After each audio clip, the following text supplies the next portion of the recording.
The evening and the morning were the first day. Now, with the few minutes we have left, I want to just spend some time talking about this word day here in verse 5, and it's used throughout Genesis chapter 1 to describe the days of creation, the first day, second day, third day, and so on. I want to talk about this because this is an important issue. There are many, as we've said before, there are many who do not take Genesis 1 to be a literal historical account of creation. They say that it is allegory and it's metaphorical. It's not literal history. It's not a literal 6 24-hour days of creation. And they base a big part of their argument on this word day that is used in Genesis. And they say, this is the argument they make, that this word day can mean more than an ordinary 24-hour day. It can refer to long periods of time, including millions or even billions of years, and therefore the days of creation, as it's described here, it could be referring to long periods of time or even ages. And so you have these, like a day-age theory is a popular theory about creation. It's popular among Christians. That the days in Genesis are speaking of ages of millions of years or even billions of years. There's another theory called the framework theory that's also very popular among Christians in churches. The framework theory is basically that the Genesis 1 is all it's just a metaphorical framework. It's not literal days, and that it's just a framework, and within this framework you could have millions or billions of years, and within this framework you could have evolution, the evolutionary process taking place within these millions and billions of years. And so what people are doing is they are saying now, well, Genesis and evolution are compatible because it's not literal. It's not to be taken literally, and so you can fit, what's sometimes referred to as theistic evolution. Maybe God used evolution, and these now are compatible together. So I want to talk about this word day and how it's used in the Bible. We want the Bible to interpret the Bible because the argument is based on this word day not meaning an ordinary 24-hour day. That's what all of their arguments are based on. It's talking about ages, and it's talking about millions and billions of years. So we want to look at this, and what does the Bible say? How is this word day used in the Bible? Well, first of all, let me say it is true that this word day in the Hebrew, it's yom. It is true that this word can refer to a time period longer than a 24-hour day. That's true. You have the day of the Lord. Same word, the day of the Lord. The day of the Lord is a 7-year period. So it can refer to a time period that's longer than an ordinary 24-hour day. However, every time the words evening and morning are used together with the word day, it always means a 24-hour day. Every time you find this word day with evening and morning, it always means a 24-hour day. The evening and the morning are now setting the limit of the day. God qualified each of the 6 days of creation with this phrase, evening and morning. So we could stop right there. That alone shows that this is talking about a literal 24-hour day. We could stop right there and close in prayer. But there's more. This is going to sound like a Ronco commercial here in a minute, but wait, there's more.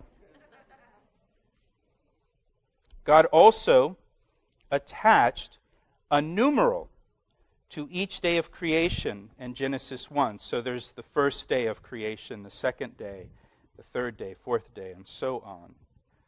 The days are numbered in Genesis 1. Whenever a numeral is attached to this word day, it always signifies a literal 24-hour day. Every time. And listen to me, it is over 400 times in the Old Testament. that this word day appears with a number. It's not once or twice. There's a lot of examples. Every time it is referring to a literal, ordinary, 24-hour day. So, again, just with that shows that this is a regular day. But wait, there's more.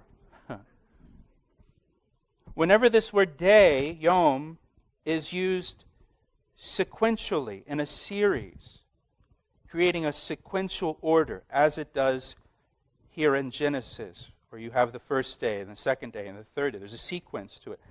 And every time, it always means an ordinary day. Now, God didn't use just one of these qualifiers for this word day. He used all of these qualifiers to mark off the limits of a day in Genesis 1. It's as if God went out of his way to emphasize to us the chronology and the sequence of the 6 days of creation. Now that's just here in Genesis.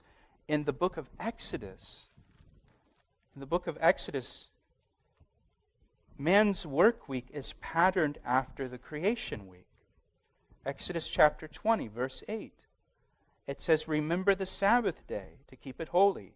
6 days you shall labor and do all your work, but the seventh day is the Sabbath of the Lord your God. In it you shall do no work, you, nor your son, nor your daughter, nor your male servant, nor your female servant, nor your cattle, nor your stranger who is within your gates." And so that's very plain. You're to work 6 days, and then the seventh day is the Sabbath.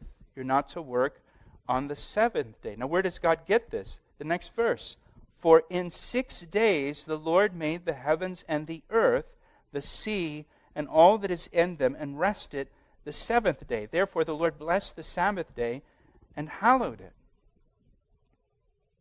So he commands us, work 6 days, rest the seventh day, and the reason is because God created the heavens and the earth and everything in it in 6 days, and then he rested. If Genesis 1 doesn't mean 6 ordinary days of creation, well, then this doesn't make sense. What do we do with that then? You see the same thing over in Exodus chapter 31, verse 12.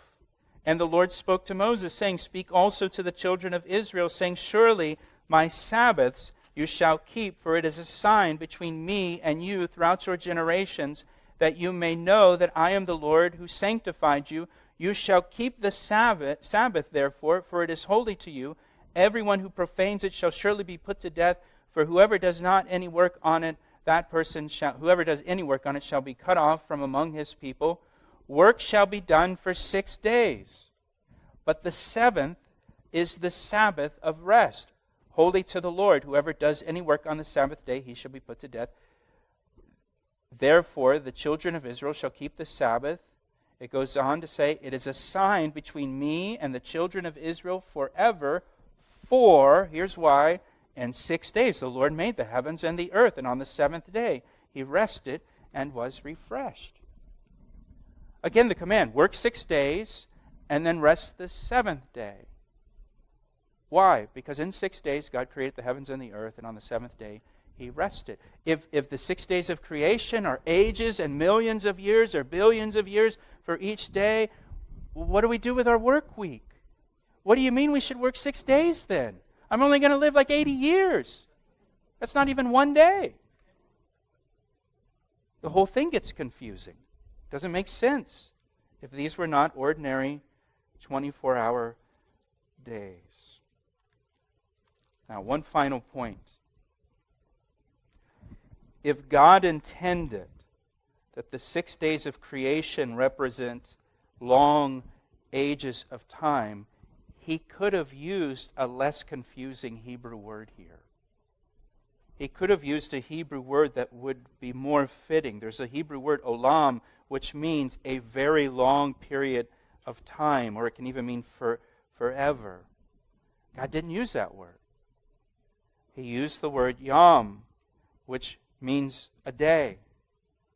And he put a bunch of parameters on its meaning so that we wouldn't get confused about what he means by a day, so that we would clearly understand a day means a day, and it doesn't mean anything else but a day. And to say that that the days of Genesis 1 are long periods of time representing millions of years or even billions of years, you have to be dishonest with the text. You have to be dishonest with the text. You have to ignore what is there. There's nothing in this text that speaks of long ages of time or speaks of evolutionary process over millions of years. We just read the text together. It's plain. God spoke everything into existence. The text just doesn't allow for millions and billions of years, and it doesn't allow for evolutionary process. If you're not getting that from the text, you're reading that into the text. The plain reading of the text is that God created everything in 6 ordinary days.